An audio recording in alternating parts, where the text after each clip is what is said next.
प्रियंका की शादी सहारनपुर के एक शहर में ध्रुव से हो जाती है।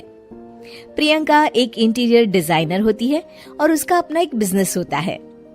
ध्रुव का घर बहुत ही साधारण सा दिखता है। उनके घर में हर चीज पुरानी और घर के हिसाब से बिल्कुल अलग होती है। प्रियंका को लगता है कि वो इस घर को बहुत ही सुंदर बना सकती है। ध्रुव, ये घर बहुत ही पुराने तरीके से डेकोरेटेड है। अच्छा, मुझे तो नहीं लगता। कभी ध्यान दोगे तो लगेगा ना। ऐसा लगता है कि हम शहर में रहकर भी गांव में रहते हैं। अच्छा, तो इस दिवाली तुम्हारे मनपसंद कलर से पेंट करवा देंगे, ठीक है? ओहो, पेंट से क्या होगा? ये फर्नीचर इतना पुराना हो गया है, खुद कह देता होगा कभी तो, भगवान के लिए बदल दो, भगवान के लिए मुझे बदल दो। कुछ भी बोलती हो तुम प्रियंका। अरे कितना सुंदर लगता है ये सोफा। हाँ, साइज देखा है इस घर के फर्नीचर का। ऐसा लगता है घर नहीं गोडाउन है। मुझसे नहीं, मम्मी और पापा से बात कर लो इस बारे में। ये सब उन्हीं की पसंद का आया है। हाँ, तभी तो इतना ओल्ड फैशन है। कुछ कहा क्या? अरे कुछ नहीं। हाँ, आप जाइए, ऑफिस जाइए।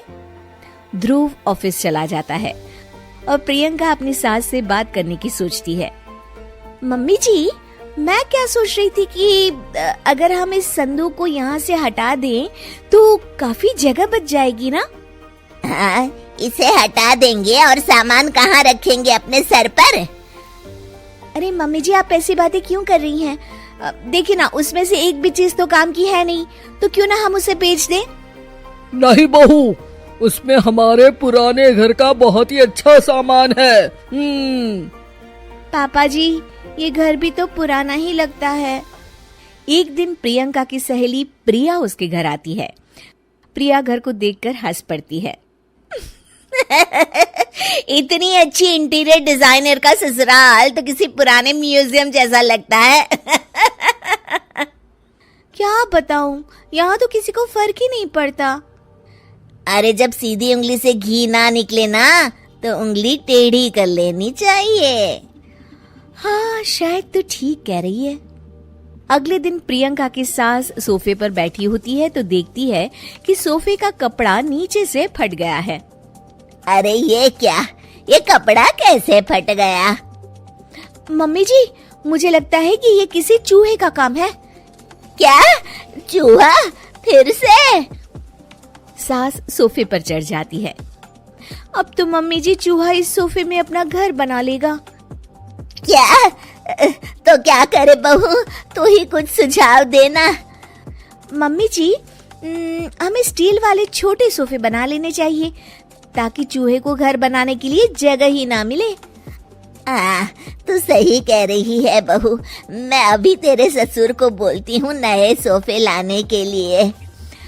मम्मी जी, नए सोफे लाने की कोई जरूरत नहीं है, हम इन्हीं से सोफे बना सकते हैं। आप बस देखती जाइए। प्रियंका सोफे तो नए बना लेती है, पर अब उसमें सिर्फ 2 ही लोगों के बैठने की जगह होती है। अरे ये क्या, इसमें तो बस 2 ही लोग बैठ सकते हैं। अरे बहू, तुझे तो पता ही है, हमारे घर कोई ना कोई आता ही रहता है। इतनी सी जगह में हम कहाँ बिठाएंगे उन्हें? अरे मम्मी जी, आप चिंता मत कीजिए, उसका भी इंतजाम हो गया है। मैंने इस संदूक के ऊपर गद्दा लगवा दिया है और इसे पेंट करवा दिया है। ध्रुव उस पर बैठने की कोशिश करता है, पर संदूक की ऊंचाई ज्यादा होती है, इसलिए उसे बैठने में दिक्कत हो रही होती है। प्रियंका, कम से कम ये तो देखती कि संदूक की लंबाई कितनी ज्यादा है। ये बैठने में बिल्कुल भी कंफर्टेबल नहीं है। अरे आप भी ना, ये आजकल ट्रेंड में है, आपको तो कुछ पता ही नहीं है। प्रियंका धीरे धीरे घर की पूरी काया पलट कर देती है। एक दिन प्रियंका के ससुर के कुछ दोस्त घर पर आते हैं। नमस्ते बेटा, कैसी हो तुम? जी मैं ठीक हूँ अंकल जी, आप कैसे हैं? आइए आइए, अंदर आइए।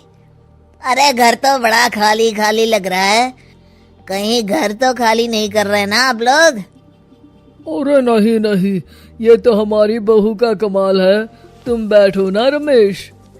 रमेश को संदूक दिखता है और वो उस पर बैठने की कोशिश करता है और पीछे तक ना होने के कारण जैसे ही वो पीछे होता है गिर जाता है। अरे रमेश, तुम ठीक तो हो ना?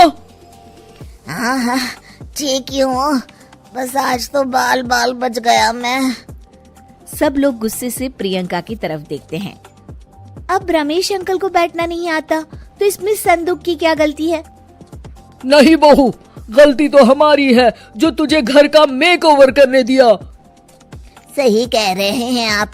बहू, तू हमारे घर को पहले जैसा ही बना दे। ठीक है, आप लोग गुस्सा मत होइए, मैं घर को पहले जैसा